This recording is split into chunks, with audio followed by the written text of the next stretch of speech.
Well,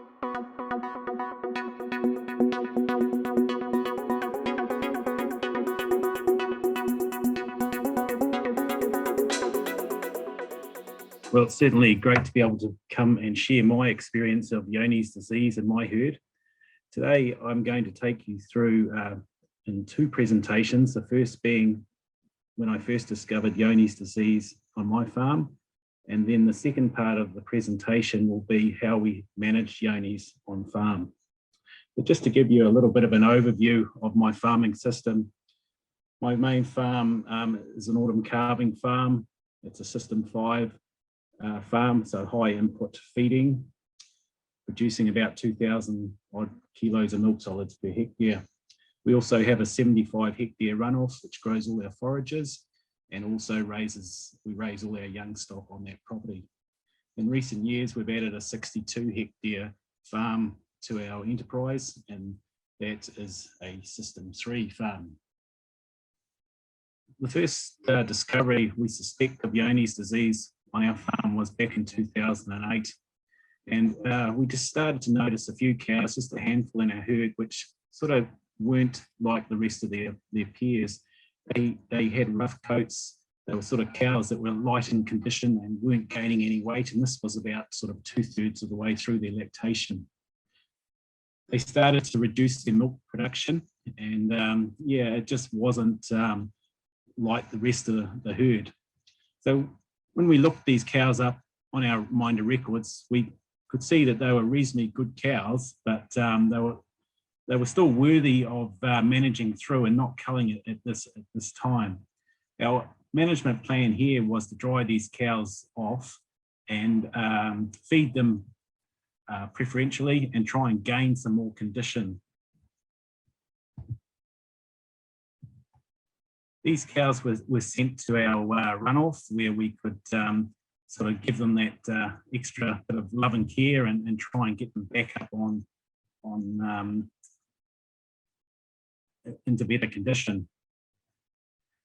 These cows moved through and they sort of got closer to calving. We put them in our Springer mob and they calved, and it's a highly likelihood that these cows actually produced a heifer calf, which was reared.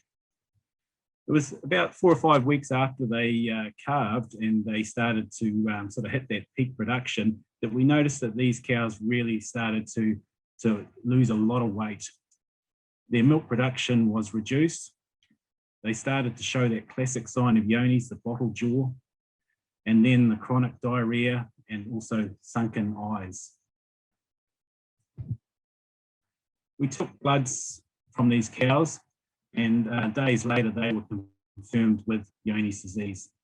These cows were in a situation where they were not fit for freezing works or in light condition, so they were euthanized for pet food. At this time, we were sort of seeing 1-3 cows per season showing these sort of symptoms. So yeah, it was a small concern to us, but when you're milking 400 odd cows, you do expect to lose some cows here and there.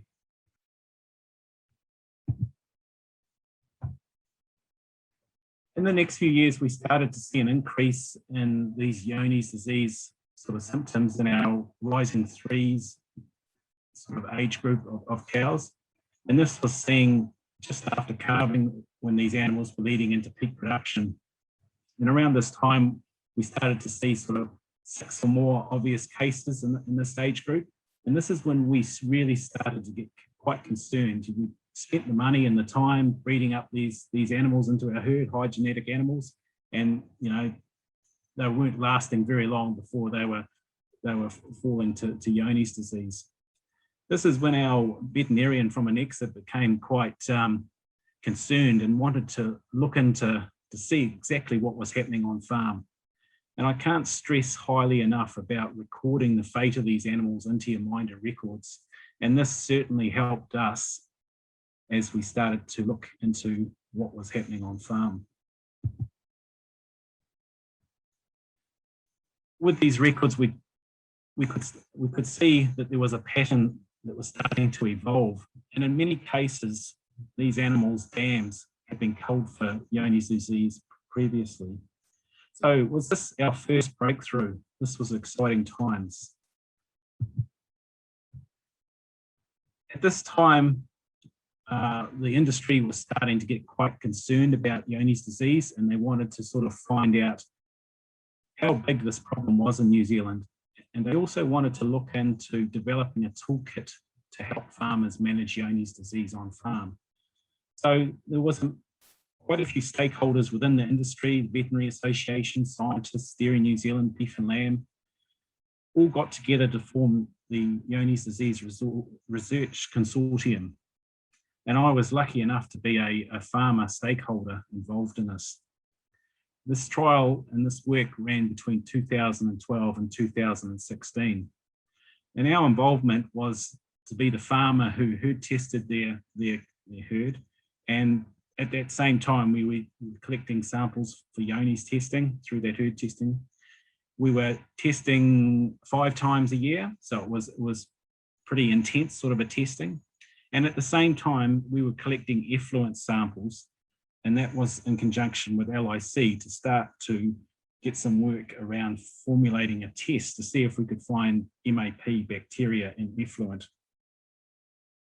A lot of this work helped to develop the on-farm management system for New Zealand dairy farmers, and this is available on the Dairy New Zealand website.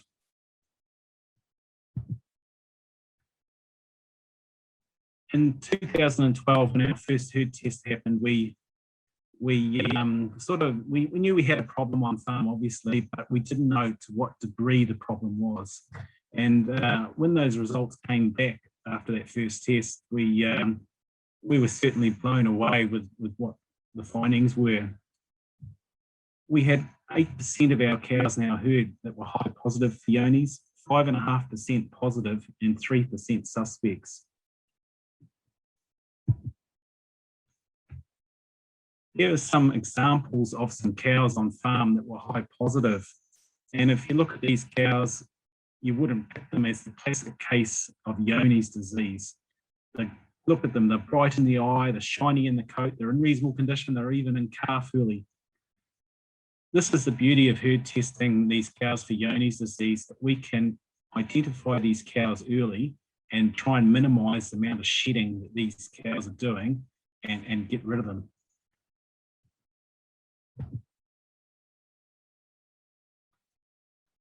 So it really took us a few days after receiving those results to really believe what was happening on farm. So in discussion with vets and LIC, our next step was to further test these cows. So we lined up all the high positives. We took a blood test from each individual animal, and we also took a fecal sample just to try and validate what was happening with the milk test results. These were sent away to the lab, but when the results came back, nothing really changed. The high positive cows were still the high positive cows. We did see a little bit of movement within the positive group. Some moved up to the high positive range. And with the suspect group, still a group that should not be discounted, but some of these cows disappeared off the suspect list and was the odd one that moved into the positive group. So after this, we sadly had to cull the 30 odd cows that were in the high positive group. And when we looked at these cows, you know, they were in great condition, conditions score 5 or better, and you certainly wouldn't pick that these cows were high positive Johne's.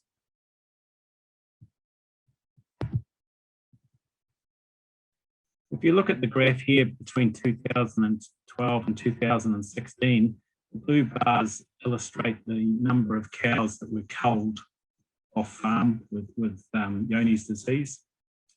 And you can see that spike around 2014. And then in subsequent years, you can see with further testing that those number of cows dropped down.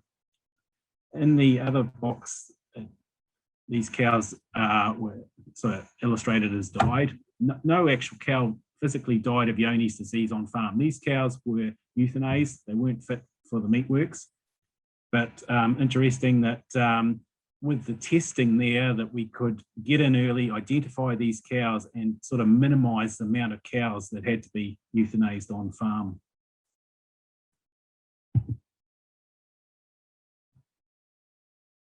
Here's some work that we did with effluent testing on farm, and you can see early in the season when we had a high amount of high positive cows on farm in 2014, that MAP score is quite high.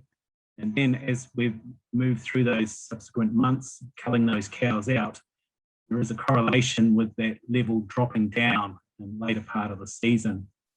The same thing happening in 2016, obviously not so many high positive cows on farm, and that score not starting so high, but then easing down towards the end of the season.